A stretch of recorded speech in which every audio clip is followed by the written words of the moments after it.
It was never about the money. It was about there's got to be a better way. And if you wanted something different, if you didn't see it, then take a step and make that difference. And for me, it was be the change. When I didn't see what I liked, I thought, okay, well, then let me create it. I either had to accept what was available, and if that wasn't an option, then go create something new. Welcome to SheEO World, a podcast about redesigning the world. I'm your host, Vicki Saunders. In each episode, you'll hear from SheEO Venture founders, women who are working on the world's to-do list. These innovative business leaders are solving some of the major challenges of our times.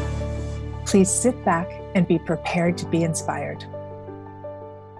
I am Nita Tandon. I'm the founder and CEO of Dalcini Stainless, and we make chemical-free and sustainable housewares. First of all, who are you, Nita? Who am I? That's such a big question. I know, truly. I'm like discovering more and more and more about myself as I do this journey. But I am someone who grew up here in Ottawa, and I am originally from India. So if I had to define who I was, I am a cross-culture person who loves where I came from and loves where I grew up and loved to start a company that really blended the two. Did you always want to be an entrepreneur or start a company? Is that a thing that was brewing as a young one? You know, it was. And I always knew there was a better way to do things. I mean, my dad still remembers the day that I had to sell chocolate bars and, go door to door. And I just thought, this is going to take forever for me to sell these chocolate bars. I decided that the quickest way to do that, sell all of them, would be to go to the police station and sell them to the police officers. Awesome. So I went and I sold my entire stock in one shot. And my dad said, you are going to be an entrepreneur. Oh my gosh. And I think I was probably in grade school. And the cops even said, oh my God, this is brilliant. We'll take your entire stock. And they all lined up. I went home, got more, and I sold them all. I love it that you're so after my own heart. I'm like all about the least amount of energy for the greatest amount of impact has been my thing forever too. I mean, for so long, I was always considered lazy. And I thought, well, lazy, but I'll do the hard work. But I just want an easier way and not be so labor intensive all the time. Oh, genius. So innovative thinking is obviously one of your masteries. I would think so. So tell us a bit about Dalcini. So Dalcini started because I was in the pharmaceutical industry and I was reading so much about the amount of chemicals that are on products, especially around the food thing. So the microplastics that we're ingesting, the BPA, the hormone-disrupting chemicals that were in our food containers. And Canada was the first country worldwide to ban BPA, but they only banned it in baby bottles. And I thought, if it's that toxic, why are we ingesting it? Why is it still in baby toys and food containers and food wraps and all of that? Glass is a great option as well. The problem with glass is it's not suitable for kids. And the other side of things is glass, when it's heat treated, is not recyclable. So all of our like Pyrex, that sort of thing, yes, they don't have the chemicals on it, but it's not a sustainable option. So I wanted something that was chemical free. So that's the safe part. I wanted something that was very simple, that was going to work with my lifestyle. So I wanted dishwasher safe, durable, all of that. But I also wanted the least impact on the environment. Something that was going to be of good quality, but when it really was time to dispose of it, that 100% of it is recycled to make another product. And it's infinitely recyclable, unlike paper or plastic. There's a timeline on it. There's only so many recycles you can get before it's not usable. Stainless steel is not like that. It's infinitely recyclable. So that for me was my starting point. That's really cool. And so does this tie into, as you were looking for those solutions, one of the things that I've been paying attention to for a long time is the wisdom from the ages. Our ancestors before us had it all kind of figured out, and we've forgotten everything on the way to efficiency. And here we are circling back. Does this tie into your story a little bit? 100%. When you look at cast iron pots, that was my other starting point. I looked at cast iron pots. There was a pride in cooking with it. There was a pride in sharing it to the next generation. So when you had grandma's pot that worked, you took it with pride and you said, oh, now I'm going to make something with this. And we got to a point in our society where everything is disposable. There's no more pride in the things that we have. That's with our clothes. That's with our quick grab and go and toss. I wanted to go back to that feeling of, I want to preserve this. I want to keep this. and I want to feel proud about the things that I have in my home. And stainless steel was that for me. In India, when you first get married, you are given a set of dishes that are stainless steel. And it's given because it's very, very durable. This was the set of dishes that you're going to use for your family for a lifetime. But I think for so many people, they look at that as that's what the poor people do. And I don't like that there's this view that poor people do it one way and rich people do it another way. I think there's wisdom all the way across. I don't think because you're poor, you lack wisdom. And I would love to see more knowledge of poorer countries, because how did they do it? How did they sustain for so long? How did they not have the impact on the environment the way North American culture is? That's really I wanted to tie the two sides together. Awesome. The tiffin is the original term, right? Is that correct? So a tiffin is the stackable. So tiffin is when you have the layered, and that is very traditional in India where they clamp down, but not just India, in Vietnam, in Thailand, in a lot of the Asian countries. Did the name come from something specific? Like, is there something behind that? So Dalcini, most people think of it as an Italian name, but it's actually an East Indian word for an Indian spice. When you translate it, it's cinnamon. Oh. So most people don't think of cinnamon as being an ethnic spice. They just know it's in most homes. And for me, I wanted stainless steel to be in people's homes the same way that cinnamon is, in every home, but not to be thought of as an ethnic product. Oh, that's cool. And then for both sides, it was my husband's Italian and I'm Indian, and it's a word that meant something to both sides. And that was how we chose it. Oh, that's really cool. And so when did you start? I incorporated in 2015 in February, but I started selling in October 2015. Can you tell us a little bit about the journey? How's it been? Like, how did you start out? Well, I started because it was a very selfish start. It was, I wanted something clean for my family. I wanted stainless steel the way I grew up with it. I had a cup and I looked at it and I said, I've had this one for 40 years. Why can't all my other things last that long? So I flipped it over, looked at who made it, and that was my start. I said, I'm going to call this company. And when I called the company, I thought, they're not going to speak to me. I'm a mom living in the suburbs in Ottawa. How do I start this? So I thought, let me just register a company just so I can get them to make me some containers. And then when I registered, I thought, okay, well, that's not so difficult. Let me go a little bit further. And then it started. And I ended up going through all the different manufacturers. And when I started calling around, I realized there was a big roadblock. I was female, working in a culture that was really doing business with men. And so I would get a lot of questions like, oh, is this your daddy's company? And can I speak to the owner? You know, that type of thing. So I would just move to the next one. And I kept going down the line. The other questions I had was, I didn't want any child labor. And that was a very specific question for me. I thought, I want to benefit my child and my kids, but not on the backs of your kids. So if people didn't answer that question, I just moved on to the next. So when I finally found one, and he just was very, very open to all of my questions. And we spoke for almost a year because I wanted to know about the raw material. Where were you getting it from? How are you doing it? Were you doing it the traditional method? Were you dipping it in chemical to get the shine or hand buffing it? So when I asked all the questions, he felt that there was a pride that he wanted to show his stainless steel because he was doing all of the traditional methods. And his grandfather's company, and so he's fourth generation with his heirs, essentially. That's amazing. Yeah, I mean, this is something that we see across almost all of our SheEO ventures. It's just this purity of supply chain, how absolutely important it is to have practices that look all the way down for those who are doing products. So that's amazing. So you built a relationship with this person and really made sure your values were aligned before you actually even really got started. That's right. And then I started with 2 products. And my first 2 products were just a sandwich container because I thought that would be something North Americans can relate to. So it was a sandwich container and a set of 3 round containers because I thought, again, those 2 things people can relate to and they'll be my start. So we went from 2 products to 7 products to now 21 products. And it happened pretty quickly. We started with an online business. Then we got into retail stores, picked up with a distributor in Canada and moved into the US. So it's grown very organically. I almost didn't even have time to plan it. I just started filling orders with people that were interested. And the thing that I find amazing is this really was a selfish start. It was done because I wanted it for my family. But I soon realized that if people were given an opportunity to have a safer container, a cleaner, more sustainable option, they gravitate to that very quickly too. It's just if we're not given the option, we pick plastic. Yeah, absolutely.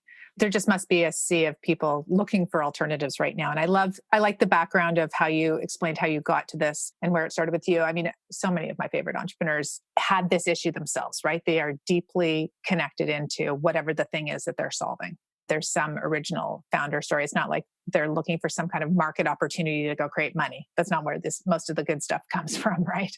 Yeah, that's true. For me, it was never about the money. It was about there's got to be a better way. And my dad's a big person with all these quotes and stuff like that. And Gandhi was a big one in our home. And, if you wanted something different, if you didn't see it, then take a step and make that difference. And for me, it was be the change. When I didn't see what I liked, I thought, okay, well, then let me create it. I either had to accept what was available, and if that wasn't an option, then go create something new. I know that you have struggled, like I have, around doing things yourself, by yourself, with your head down, without asking for help. Mm-hmm. And then the magical transformation that occurs with all of us when we start asking for help. So can you talk a little bit about that journey for you? So I grew up in Ottawa, and I didn't really ever feel racism. And so I will say that growing up, I kind of felt like everyone else. There was all these, and, I went to a school, I went to university, I didn't feel excluded, all of these different things. But when I started working was when I started to feel the haves and have-nots started happening. After asking a few times for assistance and being told no, or you're thinking wrong, or this isn't possible, you start to stop asking. And I just sort of dug my head in deeper and sort of caved in a little bit more every time until I met the group of SheEO Activators. And for me, I got so frustrated with closed doors. And when I finally met some of the activators, their heart was just different than everyone else I'd met. And I had gone to networking events and I had gone to all sorts of groups where you think that you will meet someone who is thinking like you. And I just didn't. And I will remember there was one person, and she probably has no idea that she's had this impact on me, but it was Ann Day. And it was because I shared my story and she just validated me. This was before Black Lives Matter. This is before any of that stuff really surfaced. Even though she couldn't experience the same what I had experienced, she believed that I experienced it. And her automatic was, how can I help you? I didn't know what her background was. I didn't know anything about her other than her willingness to help and her acknowledgement of, wow, that must be really tough what you're facing. And it started with, oh my goodness, there's a group of people here that get it, because there's so many places that I'd gone to when I tried to tell that story, they say, it's in your head. It's not like that. You have every opportunity. No one even knows. You don't even look Indian. And I thought that alone is an insult. Obnoxious. My God. Yeah. So for me, it was just meeting a group of women that automatically said, how can I help? And so I started with, can you like my Facebook page? Can you like my Instagram page? And really small asks. And they all happened. And so the next ask was, okay, now COVID's happened and I'm really struggling. I just lost 90% of my business. I do need help here. What can I do? And so I sat down and I said, what are all the things that would get me out of this hole quickly? And so rather than say, I need a Facebook like, I said, I need a big partner. And I was looking for very specific retailers. And so I had my list, and Indigo was always on my radar. I had asked earlier in the year, and my business plan last year was that I would be in Indigo this year. So sure enough, I asked the group of SheEO Activators, and someone responded back and said, I actually have a contact. Let me put you in contact with them. And that's when the magic happened. It was a conversation that was so quick. It basically just put me in that conversation with Indigo right away, as opposed to having to go through so many layers. Yeah, this is one of the things, like, first of all, you had a desired outcome. You had something up on your board, which is like, this is where I want to go. So I think that's also part of it, right? Putting the intention out there is one piece. And then, of course, when you're ready for it, it shows up right in front of you with ease. This is one of the things that you can try and work through things. And when the timing's not right, things are so hard. Yeah. When the timing is right, that's cool. So you got an intro to Indigo, and now? Yeah. So now I am in Indigo stores all across Canada. Yay. That all happened so quickly that Yes, it was my goal. Yes, I planned it. But I really thought COVID was going to take this huge turn and take me in a different way, that I needed to struggle for every dollar.